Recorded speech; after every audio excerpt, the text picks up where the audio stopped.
முன்னாடியெல்லாம் பெரும்பான்மையான மக்கள் என் தேசம் என் நாடு அப்படின்னு தேசப்பற்றோட இருந்தாங்க. ஆனா நாளடைவில் அது சுருங்கி என் மொழி என் இனம் அப்படின்னு சுருங்கிட்டாங்க. அப்புறம் அதுவும் சுருங்கி என் குடும்பம் நல்லா இருந்தா போதும் அப்படின்னு ஆச்சு. ஆனா இன்னைக்கு நான் நல்லா இருந்தா போதும், எனக்கு பிடிச்சதை நான் செய்வேன், மற்றவங்களுக்காக நான் ஏன் வாழணும் அப்படின்னு மக்கள் ரொம்ப ரொம்ப சுயநலமா வாழ ஆரம்பிச்சிட்டாங்க. தான் மட்டும் நல்லா இருந்தா போதும், குழந்தைகள் கூட வேணாம், நோ கிட்ஸ் ஒன்லி பெட்ஸ் அப்படின்னு வாழ்ந்துட்டு இருக்காங்க. யாருக்குமே ஒரு சமூக அக்கறையே இல்லை. இப்போ நீங்கள் ஒரு பப்ளிக் டாய்லெட் யூஸ் பண்ண போறீங்க, ட்ரெயின்லையோ இல்லை ஒரு மால்லையோ ஒரு பப்ளிக் டாய்லெட் யூஸ் பண்ண போறீங்க அப்படின்னா அந்த டாய்லெட் எப்படி இருக்கணும்னு ஆசைப்படுவீங்க? சுத்தமாக இருக்கணும்னு ஆசைப்படுவீங்க இல்லையா?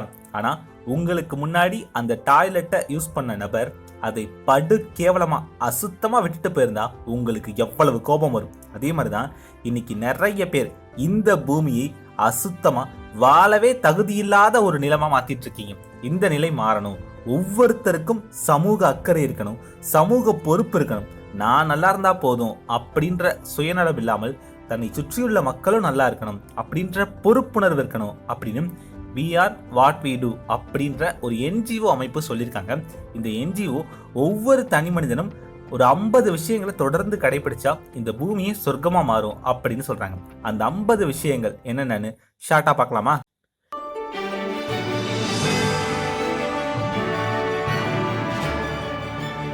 எண்ணுவதெல்லாம் உயர்வு.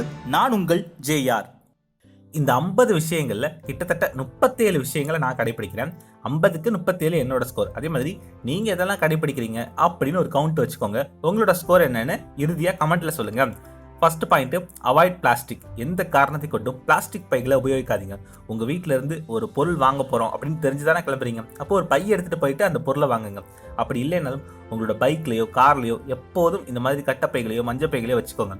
பிளாஸ்டிக் பைகளை உபயோகிக்காதீங்க. சரி, வேற வழி இல்லாமல் பிளாஸ்டிக் கவர்களை உபயோகிக்க வேண்டிய நிலை வந்தால் அதை வழக்கமான குப்பை தொட்டியில போடாம அதை தனியா கவர் பண்ணி அதற்கான குப்பை தொட்டியில போடுங்க. ரெண்டாவது point, read comic books with children. உங்க குழந்தைகளோட உட்கார்ந்து ஒரு கதை புத்தகத்தையோ காமிக் புத்தகத்தையோ படிச்சு அந்த புத்தகத்தில் உள்ள கதையை உங்க குழந்தைகளுக்கு சொல்லிக் கொடுங்க. மூணாவது பாயிண்ட், யூஸ் LED லைட்ஸ். இன்னைக்கு காலகட்டத்தில் கரண்ட் சேவ் பண்ற மாதிரி நிறைய நல்ல நல்ல பல்புகள் வந்துருச்சு, நிறைய நல்ல லைட் வந்துருச்சு. ஆனா இன்னமும் பழைய லைட்டு குண்டு பல்பெல்லாம் யூஸ் பண்ணி மின்சாரத்தை வீணடிக்காதீங்க. அதே மாதிரி 1 ஸ்டார் ரேட்டிங் உள்ள பொருட்கள்லாம் யூஸ் பண்ணாதீங்க. முடிந்தவரை 5 ஸ்டார் அப்படி இல்லைனாலும் 3 ஸ்டார் உள்ள எலக்ட்ரிக் பொருட்களை மட்டும் யூஸ் பண்ணுங்க. நாலாவது point, to you know first eight? இப்போ உங்க கண் முன்னாடி ஒருத்தர் திடீர்னு மயக்கம் போட்டு விழுந்துடுறாரு, அவருக்கு எப்படி முதலுதவி செய்யணும்னு உங்களுக்கு தெரியுமா? முதலுதவி பெட்டியில என்னென்ன பொருட்கள் இருக்கும் அப்படின்னு தெரியுமா? அதை எப்படி பயன்படுத்தணும்னு தெரியுமா? இதெல்லாம் தெரிஞ்சு வச்சுக்கோங்க. அஞ்சாவது point, smile 10 times a day. ஒரு நாளைக்கு குறைந்தபட்சம் 10 முறையாவது நீங்க சிரிச்சிருக்கணும். ஒவ்வொரு நாளும் இன்னைக்கு நான் எத்தனை முறை சிரிச்சேன் அப்படின்னு ஒரு நோட்ல நோட் பண்ணி வச்சுக்கோங்க. ஆறாவது point, avoid car for long travels. முடிந்தவரை நீங்கள் ஊருக்கு போகும்போது ஒரு நல்ல ஸ்லீப்பர் பஸ்லயோ இல்லை ட்ரெயின்ல டிக்கெட் போட்டோ போயிட்டு வாங்க. இதன் மூலம் டிராஃபிக்கும் குறையும், உங்களுக்கும் அலுப்பு இல்லாமல் இருக்கும். முடியாத பட்சத்தில் வேணும்னா கார்ல போங்க, ஆனா முடிஞ்ச வரைக்கும் காரை அவாய்ட் பண்ணுங்க. எல்லாருமே எல்லா இடத்துக்கும் கார்ல தான் போகணும் அப்படின்னா இந்த பூமி தாங்காது. ஏழாவது பாயிண்ட், பிளான்ட் ட்ரீ. ஒரு வருஷத்துல அட்லீஸ்ட் ஒரே ஒரு மரமாவது நீங்க நட்டு வளர்த்துருக்கணும். எட்டாவது பாயிண்ட், டோன்ட் வேஸ்ட் வாட்டர். எந்த காரணத்தை கொண்டும் தண்ணீரை வீணடிக்காதீங்க. பொது இடங்கள்ல தண்ணீர் கொட்டுவதை நீங்க பார்த்தா உடனடியாக சம்பந்தப்பட்ட துறைக்கு தகவல் தெரிவிங்க. அப்படி இல்லைன்னா நீங்களே ஒரு 100 ரூபாய் கொடுத்து பிளம்பரை கூப்பிட்டு அதை சரி பண்ணுங்க. உங்களுக்கு மன நிறைவா இருக்கும். 9வது point, don't drive too fast. எந்த காரணத்தை கொண்டும் வேகமா வண்டி ஓட்டாதீங்க. அதிவேகத்துல போறவனுக்கும் மிதமான வேகத்துல போறவனுக்கும் அதிகபட்சம் 10-15 நிமிஷம் தான் டிஃபரெண்ட் இருக்கும். அந்த 10 நிமிஷத்துக்காக வேகமா வண்டி ஓட்டி வாழ்க்கையை இழக்காதீங்க. 10வது point, raise your AC temperature by just 1 degree. வெயில் காலங்கள்ல கண்டிப்பாக ஏசி பயன்படுத்தாமல் இருக்க முடியாது. ஆனால் அதற்காக ரொம்ப சில்லுன்னு தான் நான் ஏசியில் வைப்பேன், 16ல் வைப்பேன், 18 டெம்பரேச்சரில் வைப்பேன் அப்படின்னு இல்லாமல் நார்மலான டெம்பரேச்சரில் வைங்க. அட்லீஸ்ட் நீங்கள் வழக்கமாக வைக்கிற டெம்பரேச்சரை விட ஒரே ஒரு பாயிண்ட் கூட வச்சா கூட அதன் மூலம் மின்சாரமும் சேமிப்பாகும், சுற்றுச்சூழலும் அதிகமாக பாதிப்படையாது. 11வது பாயிண்ட், வாக் டெய்லி. தினமும் ஒரு 15 முதல் 20 நிமிடங்கள் நடப்பதை வழக்கமாக வச்சுக்கோங்க. 12வது பாயிண்ட், சேவ் எலக்ட்ரிசிட்டி. மின்சாரத்தை கவனமாக யூஸ் பண்ணுங்க. தேவையில்லாத அறைகளில் லைட்டு ஃபேன் போடப்பட்டிருந்தா ஆஃப் பண்ணுங்க. 13வது point, don't just throw the old electronic items in garbage. கண்டிப்பாக ஏதாவது ஒரு எலக்ட்ரானிக் வேஸ்ட்டு உங்கள் வீட்டில் இருக்கும். பழைய மவுஸு, கீபோர்டு, பழைய பவர் பேங்க்கு, பழைய மொபைல், இது போன்ற பொருட்களை எந்த காரணத்தை கொண்டும் குப்பை தொட்டியில் போடவே கூடாது. 1 ரூபாய் கூட கொடுக்கலைனாலும் பரவாயில்ல, அதை பழைய பொருட்கள் எடுப்பாங்கல்ல இடக்கடை, அந்த மாதிரி கடையில் போடுங்க. அவங்க அதை ப்ராப்பராக டிஸ்போஸ் பண்ணுவாங்க, இல்லை வேற எப்படியோ விற்று அதை லாபம் பண்ணுவாங்க. அது நமக்கு தேவையில்லை. ஆனால் ₹1 கொடுக்கலைனாலும் பரவாயில்ல, அவன்கிட்ட போடுங்க. நீங்கள் குப்பை தொட்டியில் போட்டிங்க அப்படின்னா அது தேவையில்லாமல் எரிக்கப்பட்டு சுற்றுச்சூழலை மாசுபடுத்தும். 14வது point, just talk all age category people. நீங்கள் யங் பீப்புளாக இருந்தால் ஓல்ட் ஏஜ் பீப்புள் கிட்ட பேசுங்க, அவங்களோட அனுபவங்களை தெரிஞ்சுக்கோங்க.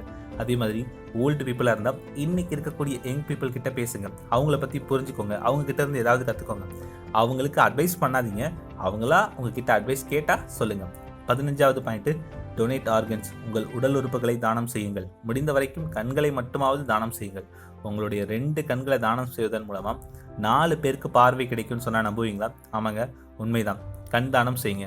16வது பாயிண்ட், யூஸ் உண்டியல்ஸ். இன்னைக்கு பணத்தை சேமிப்பதற்கு நிறைய திட்டங்கள் இருக்கலாம், நிறைய பேங்க் அக்கௌண்ட்ஸ் நீங்கள் வச்சிருக்கலாம். இருந்தாலும் ஒவ்வொரு நாளும் உண்டியல்ல கொஞ்சம் பணத்தை சேமிக்கிறத வழக்கமாக வச்சுக்கோங்க, அது உங்களுக்கு மகிழ்ச்சியை தரும். 17வது பாயிண்ட், அவாய்ட் டிவி. டிவி அப்படிங்கிறதே முட்டாள்களின் பெட்டி. முடிந்தவரை டிவி பார்ப்பதை தவிர்த்துடுங்க. 18வது, லேர்ன் நியூ லாங்குவேஜ். இந்த புது வருஷத்தில் நான் ஏதாவது ஒரு புது லாங்குவேஜ் கற்றுக்கணும்னு முடிவெடுங்க. இல்லை ஏற்கனவே நீங்கள் பேசக்கூடிய லாங்குவேஜை இன்னும் எப்படி சிறப்பாக பேசுறதுன்னு கற்றுக்க முயற்சி பண்ணுங்கள். சரியான வார்த்தைகளை பயன்படுத்த கற்றுக்கோங்க. 19வது பாயிண்ட், லேர்ன் 10 நியூ ஜோக்ஸ். அதாவது 10 வித்தியாசமான புது ஜோக்குகளை தெரிஞ்சு வச்சுக்கோங்க. நண்பர்களோட பேசும்போது பொது இடங்களில் இந்த மாதிரி காமெடியாக அந்த ஜோக்கை பகிர்ந்துக்கோங்க. இன்னைக்கு மக்கள் மத்தியில் சிரிப்பு ரொம்ப ரொம்ப கம்மியாக இருக்குது. 20வது point, learn about savings and investments. பணத்தை எப்படி சேமிக்கிறது, சேமித்த பணத்தை எப்படி சரியாக முதலீடு பண்ணுறது அப்படின்னு கற்றுக்கோங்க. 21, அவாய்ட் பியூட்டி ப்ராடக்ட்ஸ். முடிந்த வரைக்கும் இந்த மேக்கப் போன்ற அழகு சாதன பொருட்களை தவிர்த்துருங்க. அதில் போடுற காசுக்கு பதிலாக நல்ல ஆரோக்கியமான பழங்களை வாங்கி சாப்பிடுங்க. ஆரோக்கியமான உணவும் நல்ல எண்ணங்களுமே உங்களை அழகாக காட்டும். 22வது, ரைட் அ உயில். இன்னைக்கே உயில் எழுதிடுங்க. அதாவது உங்கள் சொத்து உங்களுக்கு அப்புறம் யாருக்கு போகணும்னு எழுதுங்க. சொத்து எதுவும் இல்லையா, அட்லீஸ்ட் நீங்கள் எந்தெந்த பேங்க்ல அக்கௌண்ட் வச்சிருக்கீங்க, இறந்த பிறகு அதை எப்படி எடுக்கணும் அப்படின்னாவது மற்றவங்களுக்கு சொல்லிட்டு போங்க. 23வது பாயிண்ட், ஈட் டுகெதர். ஒரு நாளில் ஒரு வேளையாவது குடும்பத்தில் உள்ள அத்தனை உறுப்பினர்களும் ஒன்றா சேர்ந்து உட்காந்து சாப்பிடணும். அது முடியலை அப்படின்னா ஒரு வாரத்தில் 2 வேளையாவது அந்த மாதிரி சேர்ந்து உட்காந்து சாப்பிட்ருக்கணும். 24வது point, do not throw garbage in public. எந்த காரணத்தை கொண்டும் பொது இடங்களில் குப்பைகளை வீசி எறியாதீங்க. ஓடுற பஸ்ஸில், ஓடுற ட்ரெயினில் அப்படின்னு எப்போதும் குப்பைகளை வீசி எறியக்கூடாது. குப்பைகளை குப்பை தொட்டியில் மட்டுமே போடணும்.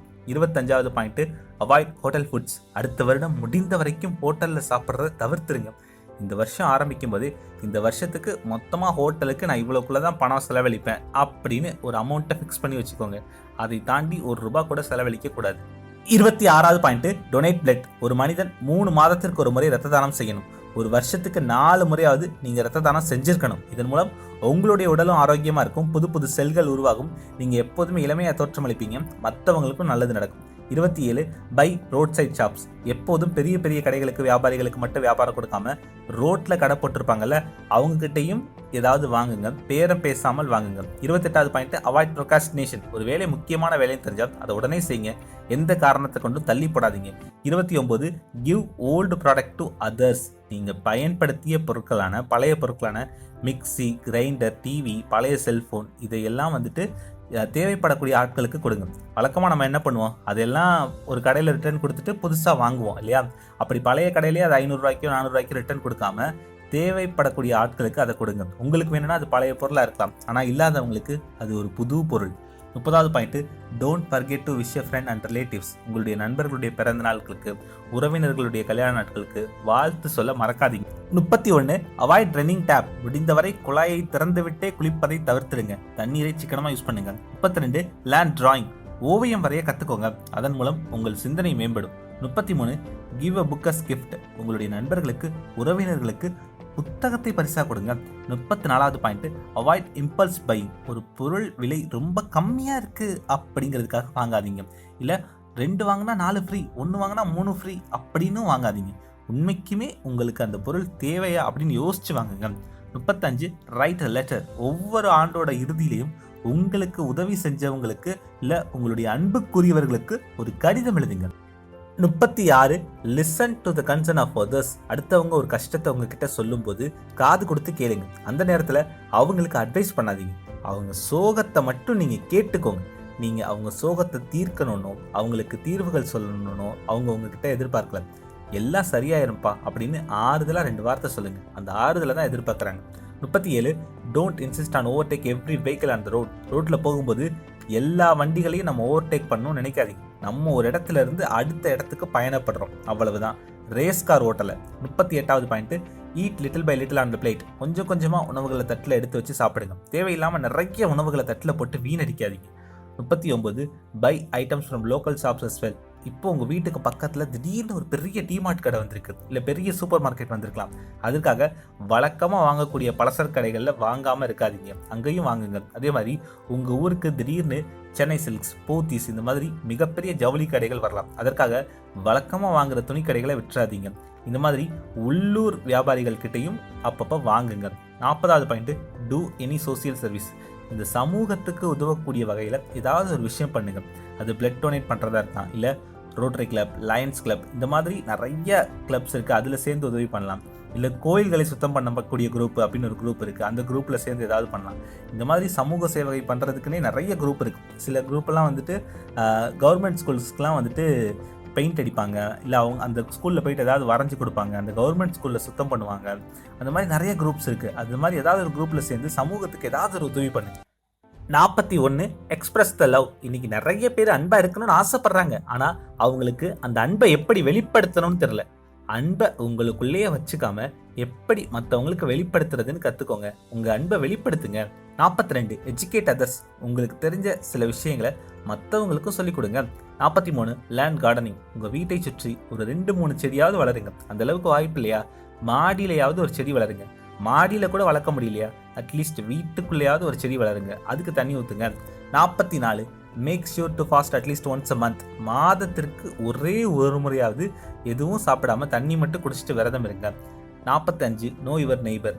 உங்களோட அக்கம் பக்கத்து வீட்டுக்காரங்களோட நல்ல ரிலேஷன்ஷிப் மெயின்டைன் பண்ணுங்க. 46, கிவ் ஃபுட் ஃபார் அனிமல்ஸ். உங்கள் வீட்டுக்கு பக்கத்தில் உள்ள திருநாய்களுக்கு உணவு வைங்க, இல்லை உங்கள் வீட்டு மொட்டை மாடியில் பறவைகளுக்கு தண்ணீர் வைங்க, தானியங்கள் வைங்க. 47, டோன்ட் வேஸ்ட் பேப்பர். எந்த காரணத்தை கொண்டும் பேப்பரை வீணாக்காதீங்க. ஒரு பேப்பர் அப்படிங்கிறது ஒரு மரத்திலிருந்து தயாரிக்கப்படக்கூடிய ஒரு பொருள். ஒரு பேப்பரை வெட்டியாக வீணடிப்பது ஒரு மரத்தையே வெட்டுவதற்கு சமம். 48, ஆஸ்க் கொஸ்டின்ஸ். யாராவது ஏதாவது ஒன்று உங்களை பண்ண சொன்னாங்க அப்படின்னா ஏன் எதுக்குன்னு கேள்வி கேளுங்க. குதர்க்கமாக கேள்வி கேட்காம தெரிஞ்சுக்கணும்னு அறிவுபூர்வமாக கேள்வி கேளுங்க. 49, செல்ஃப் ரிலையன்ஸ் எக்கானமி. அதாவது தற்சார்பு பொருளாதாரம்னா என்னன்னு தெரிஞ்சுக்கோங்க. உங்களுக்கு தேவையான பொருட்களை நீங்களே உற்பத்தி செய்கிறது தான் தற்சார்பு பொருளாதாரம். உங்கள் வீட்டுக்கு தேவையான காய்கறிகளை மாடி தோட்டம் மூலமாக உற்பத்தி பண்ண முடியுமா? நமக்கு தேவையான சோப்பை தேங்காய் எண்ணெய் மூலமாக நம்மளே தயாரிச்சுக்க முடியுமா? இப்படிலாம் யோசிங்க. தற்சார்பு பொருளாதாரம் மூலமாக எப்படி நமக்கு தேவையான பொருட்களை நம்மளே உற்பத்தி பண்ணுறதுன்னு யோசிச்சுக்கிட்டே இருங்க. 50வது பாயிண்ட், ஷேர் அதர்ஸ். நீங்கள் பார்த்த கேட்ட நல்ல விஷயங்களை மற்றவங்களுக்கும் பகிர்ந்துக்கோங்க. அதுவும் ஒரு மிகப்பெரிய நல்ல விஷயம்தான். அவ்வளவுதாங்க. இதில் சொன்ன 50 விஷயங்கள்ல நீங்கள் எத்தனை விஷயங்களை ஃபாலோ பண்ணுறீங்கன்னு கமெண்ட்ல சொல்லுங்க. இந்த மாதிரி இன்னும் நல்ல நல்ல விஷயங்களை தெரிஞ்சுக்க நம்ம சேனலை தொடர்ந்து பார்த்துக்கிட்டே இருங்க. Dream big, achieve big. எண்ணுவதெல்லாம் உயர்வு.